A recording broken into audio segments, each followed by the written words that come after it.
Hi, we're here to celebrate Prematurity Awareness Month. Together with me today is Dr. Amish Vora. He is the head of the NICU and the neonatal care consultant here at SRCC Children's Hospital managed by Narayana Health. Good morning, sir. Good morning, Mahek. Good morning to the parents. Dr. Mahek Uttamchandani is a neonatal developmental specialist who is a part of our team at NICU at SRCC Children's Hospital managed by Narayana Health. Mahek, do you want to tell us something about it? Yeah, so November is celebrated as World Prematurity Awareness Month world over. The first Prematurity Awareness Day was actually celebrated in 2008 by a parent organization in Europe, and thereafter it's been celebrated world over to create awareness about preterm births and to raise concerns about preterm babies and their families.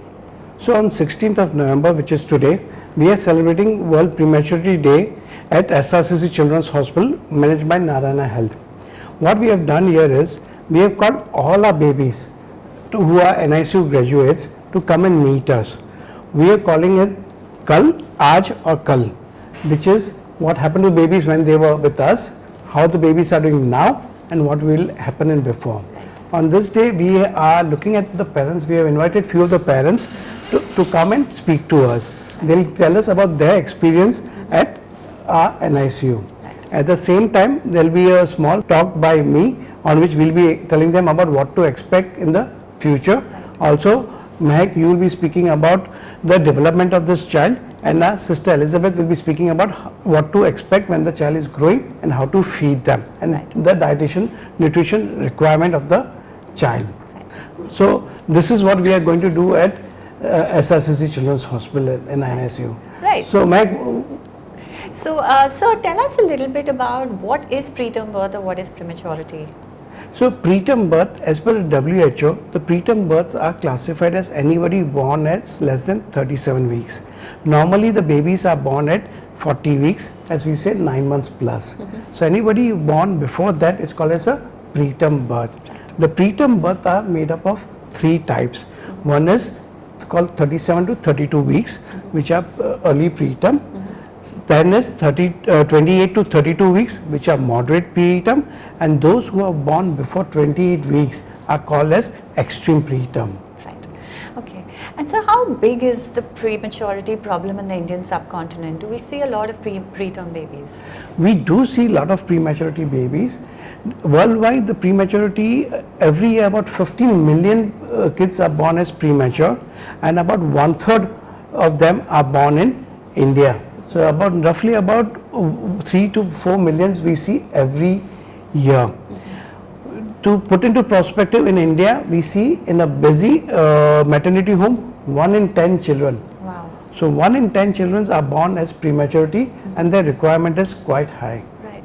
So like you said that these babies are born before term, so they might be requiring specialized care. Would you throw some light on what sort of care they require? I think it's a very important question, Mahek, that about the specialized care this preterm requires. As per the international standards, the care given to preterms are given in different nurseries and have different levels.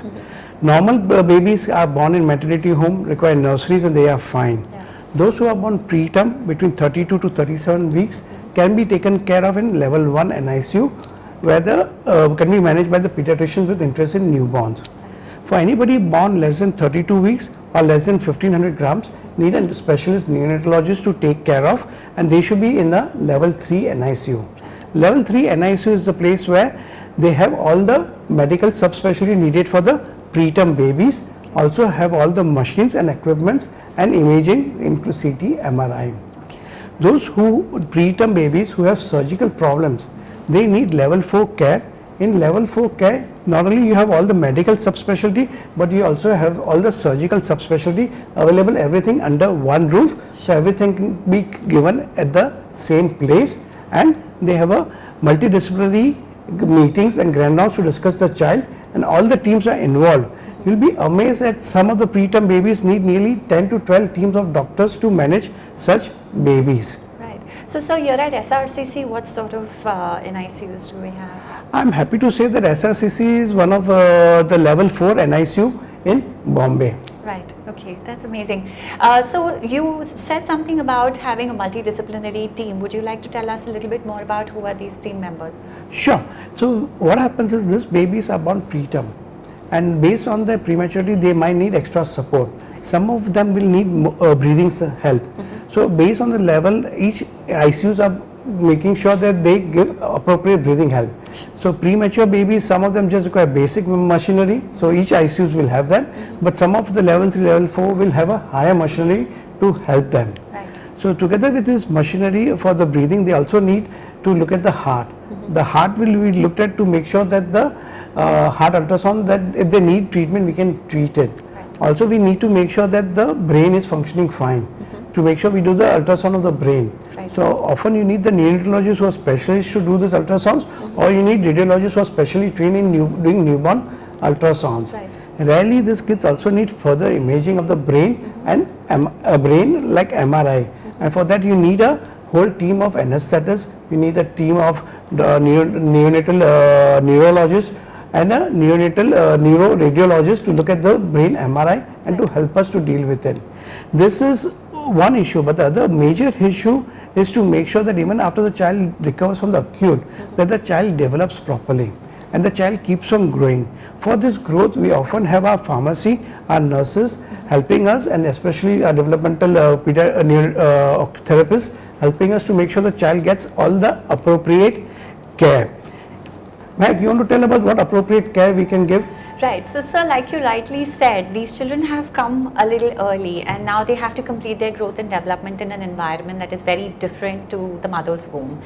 And we have to do everything in our right to be able to help this baby to grow and develop. So, as a developmental care specialist here at SRCC, what I implement is called as an individualized developmental care and family-centered program, which benefits not just the babies, but also the mothers who have extreme anxiety of being separated from the baby and not having a typical motherhood right after the baby is born.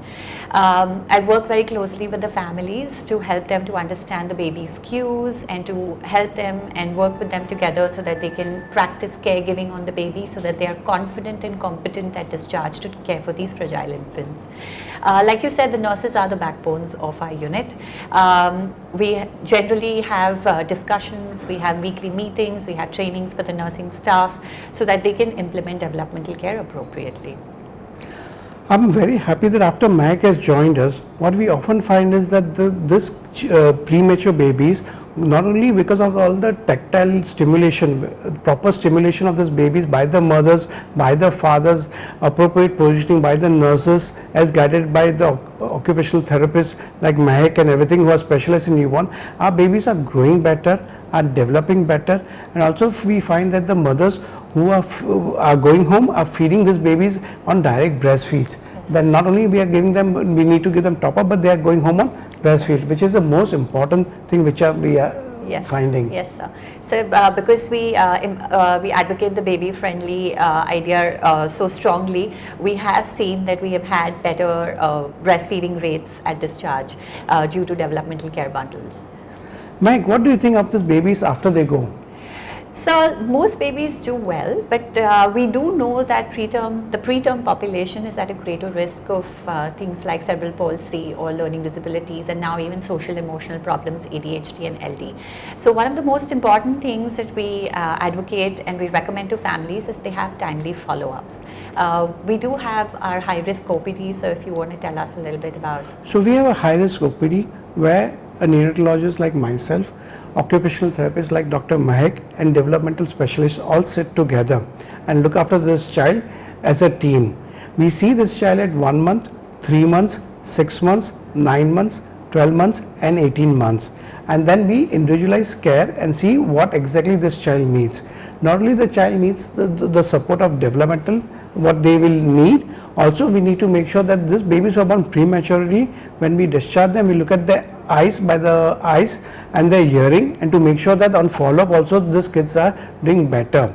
It is important to do a follow-up OPD, because if there's any issue, the early and the sooner we pick up, the better is the outcome.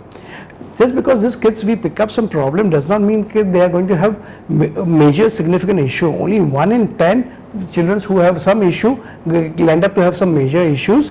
Most of them, when we pick up early with early interventions, they do really well.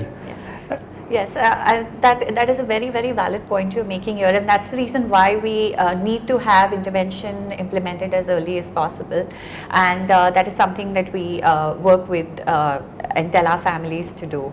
So if anybody has any more questions about prematurity or about developmental concerns, please feel free to contact us.